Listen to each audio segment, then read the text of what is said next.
صلى الله على محمد صلى الله عليه وسلم. Chapter on the story of Al-Khidr with Musa, peace be upon him, Moses. Narrated Ibn Abbas that he differed with Al-Hur bin Qais al-Fazari regarding the companion of Moses, peace be upon him. Ibn Abbas said that he was Al-Khidr. Meanwhile, Ubay bin Ka'b passed by them and Ibn Abbas called him saying, "My friend and I have differed regarding Musa's companion, whom Musa, peace be upon him, asked the way to meet. Have you heard Allah's Messenger, peace be upon him, mentioning something about him?" He said, "Yes, I heard Allah's Messenger, peace be upon him, saying, while Musa, peace be upon him, was sitting in the company of some Israelites, a man came and asked him, 'Do you know anyone who is more learned than you?' Musa replied, peace be upon him, 'No.' So Allah sent the divine revelation to Musa, peace be upon him. 'Yes, our slave, Khidr, is more learned than you.' Musa, peace be upon him, asked how to meet him, that is, Khidr. So the fish was made as a sign for him, and he was told that when the fish was lost, he should return, and there he would meet him. So Musa, peace be upon him, went on looking for the sign of the fish in the sea. The boy servant of Musa, peace be upon him, said to him, 'Do you know that when we were sitting by the side of the rock, I forgot the fish, and it was only Satan who made me forget to tell you about it?' Musa, peace be upon him, said, 'That was what we were seeking after.' And both of them returned, following their footmarks, and found Khidr. And what happened further to them is mentioned in Allah's book, the Quran. Narrated Sa'id bin Jubair, I said to Ibn Abbas, Nauf al-Bikali claims that Musa, peace be upon him, the companion of Al-Khidr, was not Musa, peace be upon him, the prophet of the children of Israel, but some other Musa, peace be upon him. Ibn Abbas said, Allah's enemy, that is Nauf, has told a lie. Ubay bin Ka'b told us that the prophet, peace be upon him, said, once Musa stood up and addressed Bani Israel. He was asked who was the most learned man amongst the people. He said, I. Allah admonished him as he did not attribute absolute knowledge to him, Allah. So Allah said to him, yes, at the junction of the two seas, there is a slave of mine who is more learned than you. Musa, peace be upon him, said, O my Lord, how can I meet him?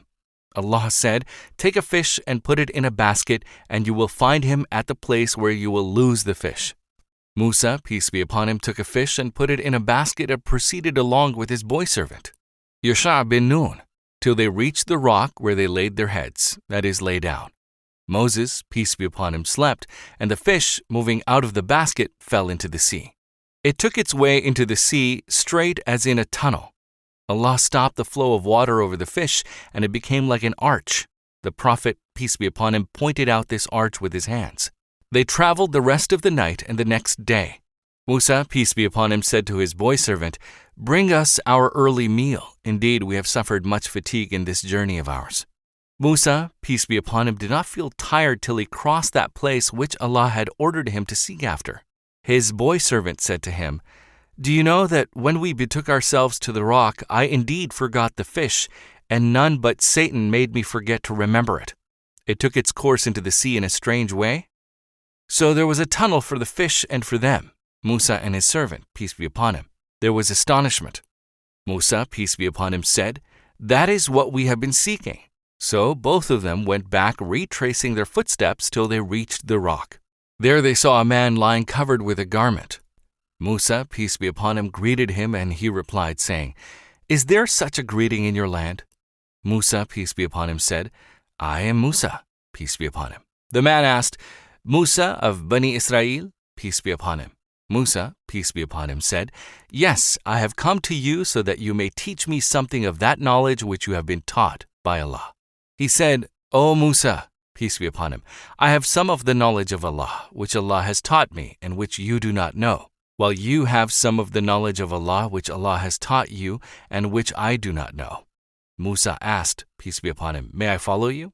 He said, but you will not be able to remain patient with me, for how can you be patient about things which you know not?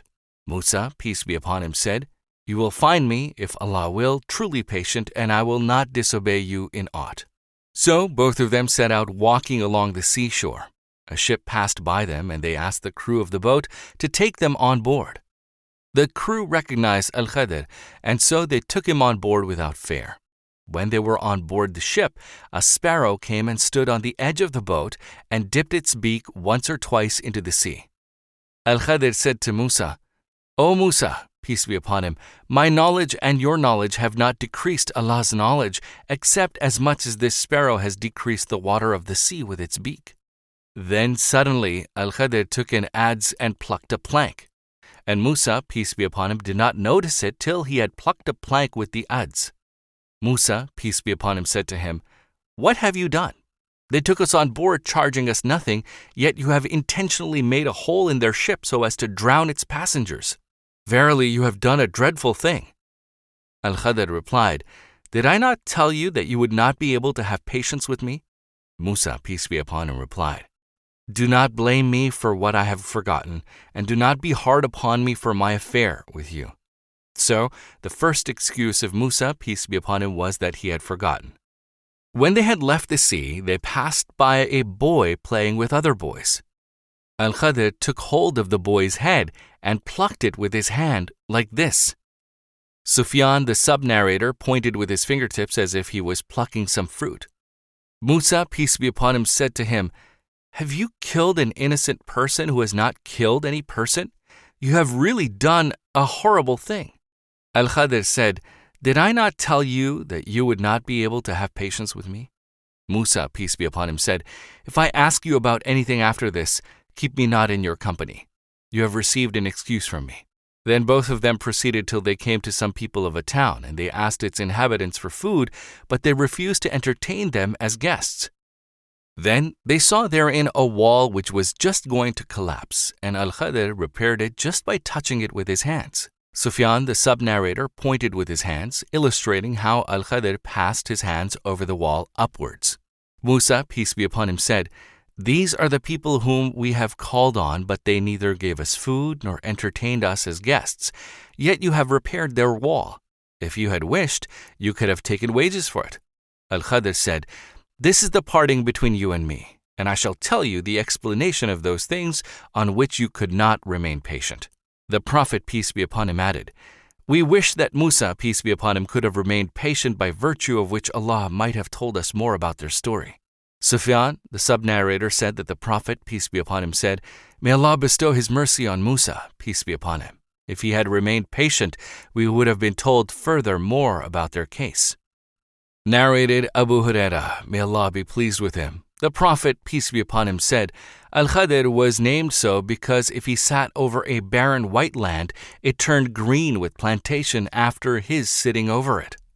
Footnote: the word Khidr in Arabic related to the word akhdar, which means green.